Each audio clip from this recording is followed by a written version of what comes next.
You guys all know I've been waiting for a very long time to talk about this. Hulk Hogan, the racist wrestler, was what he was known to as by millennials and Gen Zers. Did this moniker destroy his legacy? We're going to find out in this live stream of the movie Insurrectionist.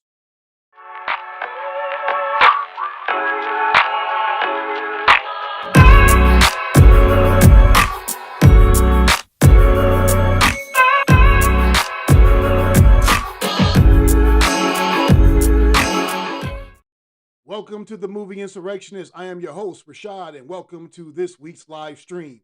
Tonight, we're discussing Hulk Hogan, the so-called immortal Hulk Hogan who passed away last summer from a massive heart attack. And unfortunately, when he passed away, he was not seen as the popular figure as he was during the 1980s because to my generation, Gen X, we saw Hulk Hogan as an icon from our childhood. The man that you saw on your lunch pail, your t-shirt, on TV, being a cartoon character. When he wasn't being a cartoon character on Monday night main event.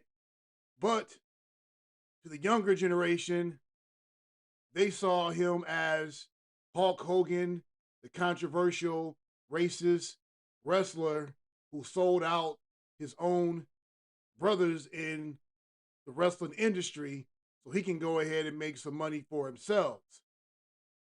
And he was exposed as being a liar and an undercover white supremacist. And that is how the young millennials, Gen Z and Gen Alpha, saw Hulk Hogan. I've been waiting a long time to actually talk about him. I spoke about him when he died, but I took the video off of my channel because it wasn't appropriate. But because of the documentary Hulk Hogan, Real American, I thought that this would be the perfect opportunity for me to discuss Hulk Hogan. I'm not here to discuss whether or not you think his legacy and which of the things I described or whether it's true or false. I'm not here to convince you of that, but I'm here to discuss how being a undercover or open white supremacist can and will destroy your legacy.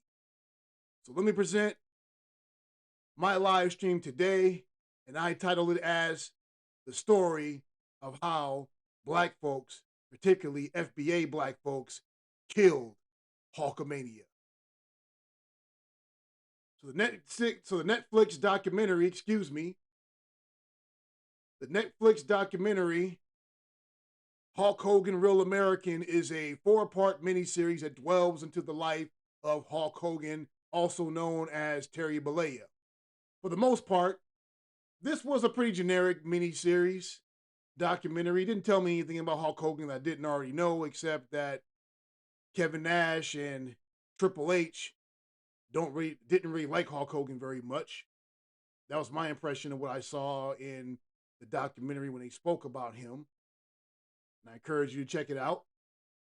But other than that, didn't really tell me anything about Hulk Hogan that I didn't already know because I saw his ascension to fame and his ascension in terms of him becoming an icon in real time for the most part. So it didn't tell me anything about Hulk Hogan that I didn't really already know. So I'm not going to get into all the events in the series itself, but I'm going to talk about the things that they barely discussed, or in some cases, didn't discuss at all. And those are the events that led to Hulk Hogan becoming this hated figure throughout social media, and particularly throughout Black social media. Now, it's true that during the 1980s, Hulk Hogan's popularity could not be understated. He was everywhere. He was the first wrestler that was bigger than wrestling itself. You may have known about Ric Flair. You may have known about Dusty Rhodes, who was a suspected undercover anti-Black racist himself. That's Cody Rhodes' father. You may have heard of Macho Man Randy Savage, who in my opinion was my favorite wrestler growing up, not Hulk Hogan. But I guarantee, even if you didn't watch the WWF, now referred to as the WWE, you knew about Hulk Hogan because Hulk Hogan was literally everywhere. He was a piece of Americana, as Vince McMahon so eloquently put it in his rivalry with Hulk Hogan on Friday Night SmackDown back in the 2000s. Vince McMahon plucked Hulk Hogan out of obscurity after he appeared in Rocky 3. And to be clear, Hulk Hogan was not the biggest star in wrestling before Vince McMahon gave him his large push. And Vince McMahon could have chose superstars or wrestling stars in the world of wrestling at that time that was actually bigger than Hulk Hogan. You had people of the likes of superstar Billy Graham. You had Jesse the Body Ventura. And you still even had Bruno Sammartino, although he was a little bit old at that time. But he could have used those guys to go along with this expansion, but instead he chose Hulk Hogan. And why did he choose Hulk Hogan? Well, it was because of this man you see right here to the left, Mr. T. And Mr. T and Hulk Hogan appeared in a movie in 1983 starring Sylvester Stallone entitled Rocky 3. Now, for Vince McMahon to get someone like Sylvester Stallone to appear at a wrestling event as a competitor was a bit of a stretch, but he can get the next best thing, which was Mr. T. It was a brilliant move by Vince because Vince understood something. Vince knew that wrestling was very polarized. Wrestling was something that was very racially divided. And it was the reason in certain territories, black stars did extremely well, like in Louisiana. That was the territory of the Junkyard Dog. And the Junkyard Dog sold out every single show when he was in the Louisiana territory. And his moniker even was the Black Hulk Hogan because of that. But wrestling was very polarizing. So one of the things that Vince understood was that Hogan had the look that he wanted. He had the all-American look, the blonde hair, blue eye, larger than life, huge white man, which is something that white Americans liked. But he had to figure out a way to get that urban crowd, hence black crowd, to get behind Hulk Hogan. And he did that by bringing along Mr. T, who was a co-star of Rocky 3. He was Clubber Lang, Rocky's nemesis. And then he starred in the A-Team, which was a huge television show around this same time. So part of the reason that Hulk Hogan was as large as he was when he first hit the scene and became this international icon was because of us and because they used that FBA energy and FBA icons to back him up. This wasn't done by accident. It was done very, very deliberately. And this wasn't the first time, or the last time rather, that Hulk Hogan would use FBA entertainers and athletes in order to push his image. When he left the WWF, now the WWE, there was another person that he used who was an FBA icon in sports, but I'm sorry, in entertainment, but this entertainment arena was sports, particularly basketball. That person was none other than Dennis Rodman. When he was over in the NWO, and when Hulk Hogan turned heel, and in my opinion, I think that's the best character he's ever portrayed. I absolutely liked him when he was Hollywood Hulk Hogan. But anyway, you saw that one of the people that he brought, just like Mr. T, he got the game from Vince McMahon, and they brought in Dennis Rodman, who played with the San Antonio Spurs. And then I think at this point he was playing with the Chicago Bulls, who were world champions. And Dennis Rodman was a multi-NBA champion and arguably the best rebounder and best defensive player in NBA history. So once again, Hulk Hogan was using us, those of us from the FBA community, to ascend his popularity. And just like when he was in those gold and red tights, when he converted to becoming Hollywood Hulk Hogan, there were, in fact, a lot of black folks that were watching him. I had stopped watching wrestling. And when I saw that he became a heel, which is jargon for bad guy in wrestling, I wanted to see exactly what Hulk Hogan would look like if he was a bad guy. And I absolutely loved it during that time. I was as a fan. But of course, during his departure from wrestling, we began to learn disturbing things about Hulk Hogan. And what were some of those disturbing things that we found out about Hulk Hogan? Well, even before the sex tape, which of course they did talk about in the documentary, there was another incident that was racially charged that Hulk Hogan was involved in that they did not talk about. His son, Nick, was convicted of reckless driving, and he severely injured his best friend in a motor accident. And his friend to this very day, his friend has brain damage. I'm not sure if he's still alive or not. But if you listen to the recordings of Hulk Hogan and Nick, Hulk Hogan told his son that we don't want to be reincarnated as a black guy. And they both laughed as they said this. You don't believe me? Go and look it up yourself. You probably find it on YouTube or find it on the internet somewhere. If it's out there, it's public record. This was something that he had a conversation about with his son while his son was in jail. That was the first incident that I publicly heard of Hulk Hogan disparaging black people. So when the sex tape came up, I wasn't really surprised about it. I was appalled when I heard it, but I wasn't shocked about it because Terry Bollea, aka Hulk Hogan, had been showing what he really thought about us well before that sex tape even came out. And then, of course, came the sex tape. When the sex tape was released, he was caught saying the N-word, going in on his daughter's boyfriend, who was an FBA brother. I think he might have been FBA, but he was black. Of course, we know what he said, that he would rather see his daughter, if his daughter was going to F an N-word, I'd rather see her F an 8-foot-tall N-word worth $100 million, effing N-words.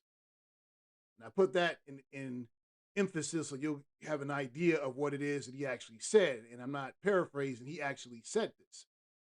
Of course, Hulk Hogan told another lie, and that's the only reason, and the lie that he told was that the only reason why he said what he said was because he grew up in a rough neighborhood in Tampa.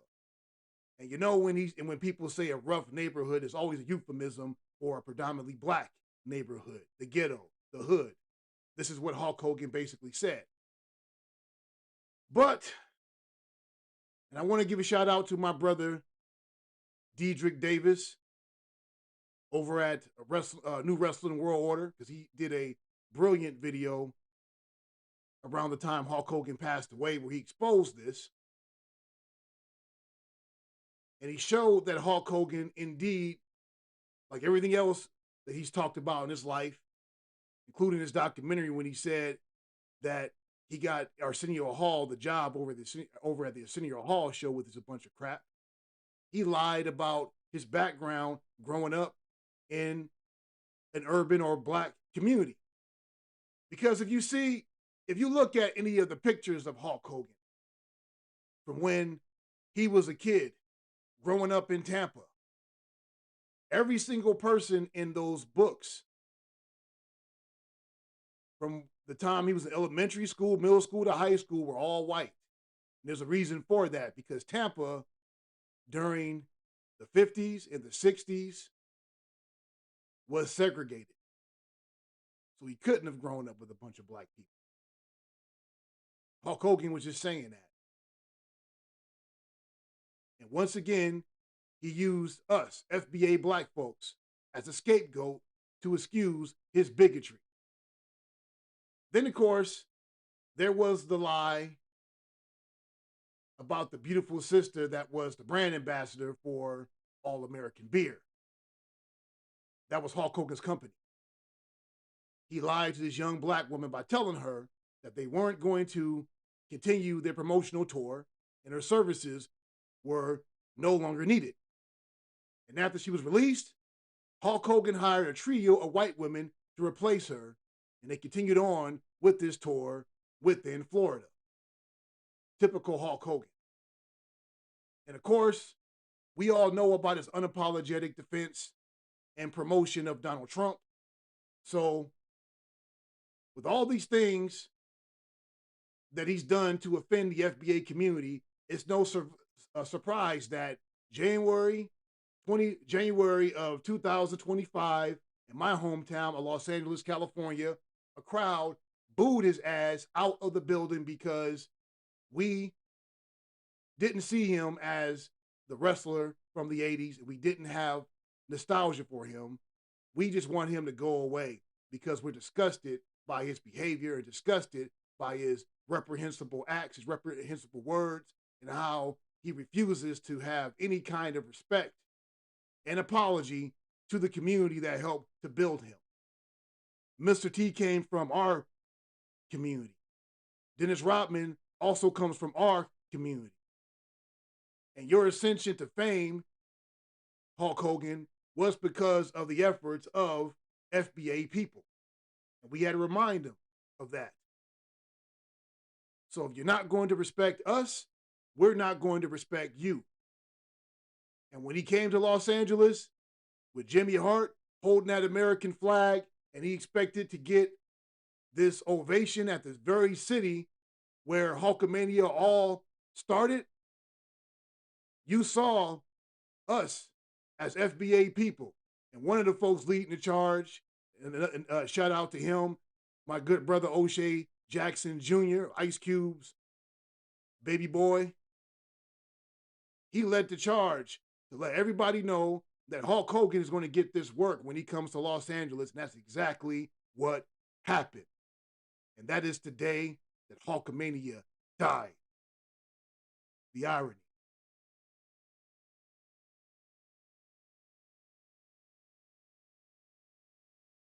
What's also apparent is that this channel is growing. So if you want to be a part of the insurrectionist movement, please press the subscribe button, like the video, share it, and contact us on Instagram and X. So now, let's go ahead and get back to the live stream. Now back to Hulk Hogan, not going there just yet, but back to Hulk Hogan.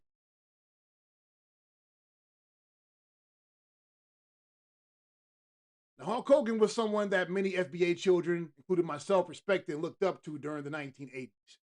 And perhaps revelation that he didn't like us very much is a cautionary tale to black people. You got too many black parents who should tell their children to be careful of who they idolize, particularly individuals from the dominant society.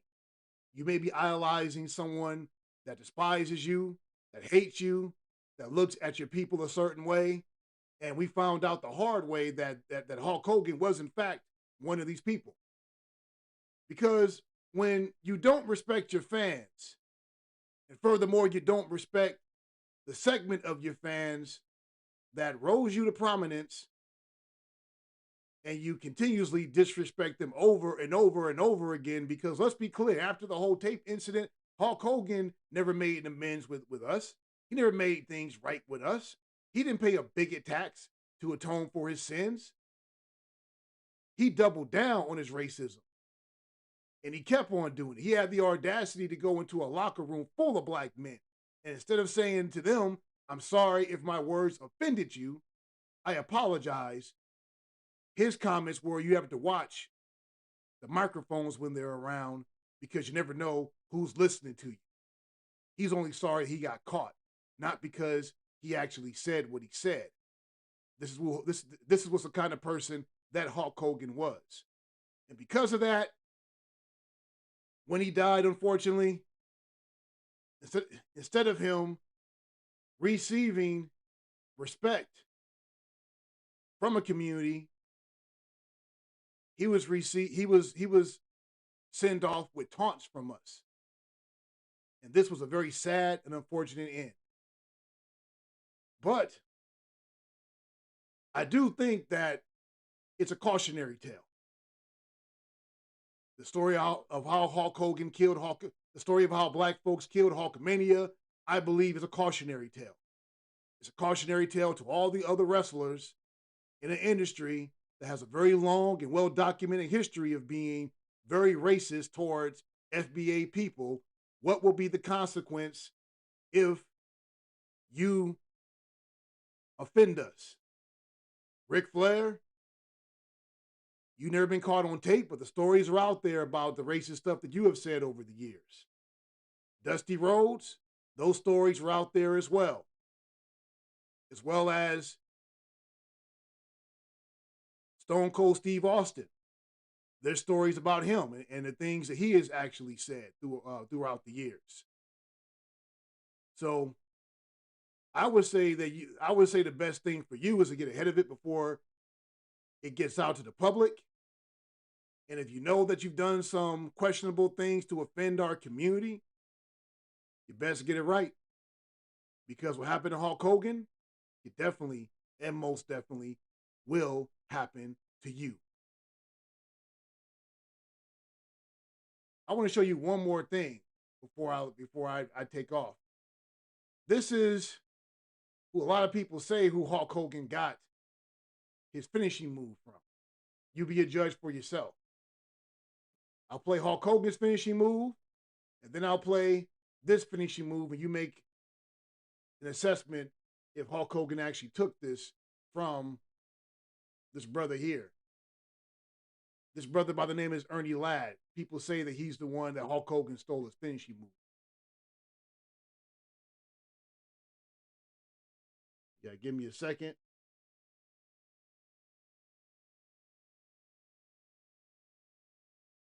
I'll show you the Hulk Hogan leg drop. Of course, we've seen it a bunch of times.